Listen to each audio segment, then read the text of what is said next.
Halo, apa kabarnya? Jumpa lagi dengan saya untuk membahas berbagai pertanyaan yang berkaitan dengan keberadaan Allah dan keberadaan manusia. Terlebih khusus berkaitan dengan atribut atau karakter Allah. Dalam video kali ini saya akan menjelaskan berkaitan dengan pertanyaan kasus sebagai berikut. Bagaimana Anda menjelaskan kasus di dalam Kisah 1 Raja-Raja pasal yang ketiga ayat 16 sampai 28? Dikaitkan dengan pemahaman Anda sendiri, khususnya tentang intelektualitas dan unity dari atribut Allah. Dapat diberikan penjelasan dan referensi-referensi ayat untuk mendukung pemahaman Anda. Mari kita telusuri kisah yang ada di dalam 1 Raja-Raja pasal 3 ayat 16 sampai dengan 28. Di dalam teks tersebut dijelaskan bagaimana Salomo mengambil keputusan yang tepat berdasarkan hikmat bijaksana dari Allah. Di mana kita tahu di dalam teks tersebut ada dua perempuan yang mengakui bahwa mereka adalah ibu dari seorang bayi. Kedua perempuan tersebut sama-sama pada waktu yang bersamaan melahirkan dan berada di tempat yang sama. Tetapi kondisi bayi yang pertama atau bayi yang kedua, salah satunya mengalami kematian. Lalu kedua pihak masing-masing mengklaim bahwa bayi tersebut adalah milik atau anak dari perempuan tersebut. Sampai akhirnya kasus ini diperhadapkan kepada Salomo, yang waktu itu adalah Raja Israel, yang menggantikan Raja Daud setelah Raja Daud dipanggil oleh Tuhan kembali ke rumah Bapa di surga. Saudara yang kekasih di dalam Kristus, dalam kasus ini Salomo memiliki satu pengertian dan pengetahuan yang utuh berkaitan dengan kondisi dan keadaan dari seorang ibu. Seorang ibu pasti berusaha memperjuangkan dan berusaha membela anaknya, bahkan mempertahankan nyawa anaknya, sekalipun taruhannya adalah nyawanya sendiri. Pada kasus ini ada seorang ibu yang rela membiarkan anaknya untuk dibelah oleh Raja Salomo. Dengan sigap, tepat, pada momen yang sangat kritis, Salomo mengambil satu tindakan yang tidak biasa, yaitu membelah bayi tersebut. Tetapi keputusan ini adalah menguji dua perempuan yang mengakui bahwa bayi tersebut adalah anaknya. Hasil dari ujian tersebut terbukti bahwa satu orang perempuan betul-betul dengan rela hati mau dihukum dan menderita, bahkan mau mati untuk anaknya yang dikasihinya. Sedangkan perempuan yang lain berusaha untuk bayi tersebut terpotong, terbelah oleh pedang Salomo menjadi dua. Dari sini kita bisa mengerti situasi dan kondisi kejiwaan daripada kedua perempuan tersebut. Bahwa perasaan seorang ibu terhadap anaknya sungguh-sungguh memberikan dampak dan pengertian yang mendalam tentang hubungan antara ibu dan anak. Dan kita tahu bahwa seorang ibu, sekali lagi saya katakan, rela mempersembahkan atau menyerahkan atau berbuat sekuat tenaga untuk keselamatan kehidupan dari anaknya. Dalam konteks seperti itulah Salomo menguji dan terbukti memang ibu yang asli dari bayi tersebut memiliki belas kasihan, cinta kasih yang seutuhnya sebagai seorang ibu. Dan apa yang kita pelajari dari hal ini berkaitan dengan atribut atau karakter dari Allah.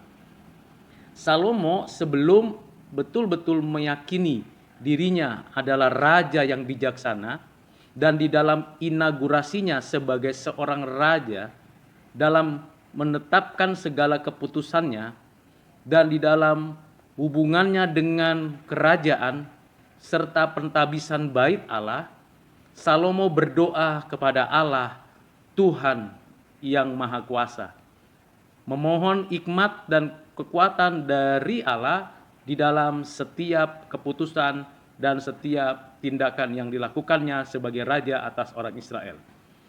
Hikmat yang dari Allah, yang di dalamnya ada pengetahuan yang utuh, satu kesatuan yang mengaitkan antara pengetahuan, kasih, belas kasihan, dan kerelaan serta ketulusan. Itulah yang ditanamkan Tuhan di dalam hati Salomo. Karena Salomo hatinya berpaut kepada Allah.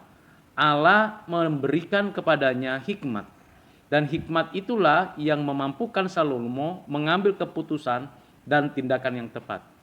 Dalam kasus ini, si ibu yang asli yang mana bayinya masih hidup itu akhirnya menerima berkat dari Tuhan.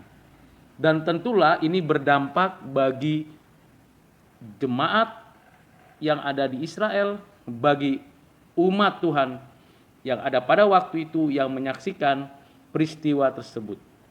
Saya akan membacakan satu bagian ayat yang penting yang memperhatikan respon dari peristiwa tersebut. Di dalam 1 Raja-Raja pasal yang ketiga ayat 28 demikian firman Tuhan. Ketika seluruh orang Israel mendengar keputusan hukum yang diberikan raja, maka takutlah mereka kepada raja, sebab mereka melihat bahwa hikmat daripada Allah ada dalam hatinya untuk melakukan keadilan.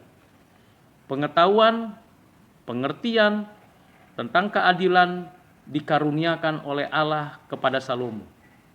Kita tahu bahwa di dalam kondisi seperti itu, karena tidak ada saksi, tidak ada yang menyaksikan pertukaran bayi yang mati dengan bayi yang hidup, maka sangat sulit untuk mengambil satu tindakan hukum kecuali ada tangan Tuhan yang menolong. Dan hikmat itu diletakkan Tuhan di dalam hati Salomo.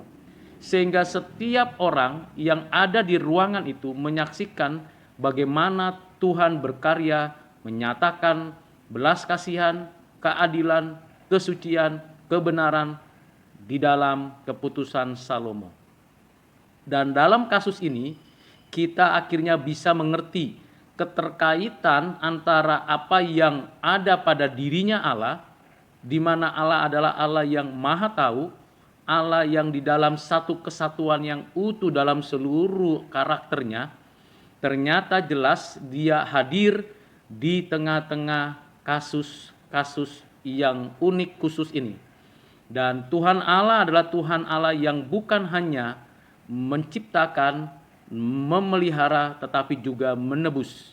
Sehingga dalam kasus ini, bayi tersebut diselamatkan, perempuan yang memiliki bayi yang sesungguhnya itu diselamatkan, tetapi juga saat yang sama, perempuan yang menipu raja, yang berusaha mau mengorbankan anak bayi tersebut, akhirnya mendapatkan penghukuman. Karena itu kesimpulannya adalah saudara-saudara, di dalam setiap keputusan dan tindakan kita, di tengah-tengah tidak adanya dukungan, bukti, saksi, atau apapun yang meyakinkan kita mengambil keputusan, maka pada momen tersebut akan mungkin kita tepat mengambil keputusan apabila kita bergantung bersandar kepada Allah yang penuh hikmat, penuh kuasa, maha tahu, maha adil, dan benar adanya. Bagaimana mungkin kita memiliki itu? Semuanya oleh karena anugerah Tuhan. Tuhan yang mengaruniakan itu kepada Salomo dan juga kepada kita. Bagaimana bisa karunia itu bisa kita terima dan rasakan? Yaitu melalui hubungan kita pribadi dengan Allah. Salomo sebagai seorang raja merendahkan hatinya, memohon belas kasihan Tuhan, meminta hikmat dari Tuhan, dan di sanalah Tuhan mengaruniakannya.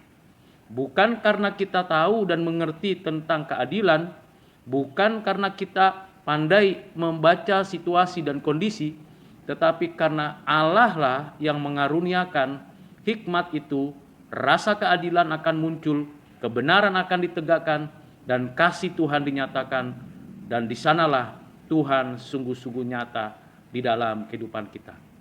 Demikian kita menjawab pertanyaan berkaitan dengan seluruh atribut Allah berdasarkan apa yang ada pada Alkitab untuk mengerti di dalam konteks kehidupan kita masing-masing. Kiranya jawaban, penjelasan, dan pengertian yang disampaikan dapat bermanfaat bagi saudara sekalian. Jangan lupa lanjutkan pembelajaran kita Q&A di dalam memahami tentang keberadaan Allah dan manusia. Jikalau saudara-saudara mendapatkan manfaat dan mendapatkan pengertian yang baik dari penjelasan ini, silakan like, subscribe, comment, and share. Tuhan Yesus memberkati saudara. Amin.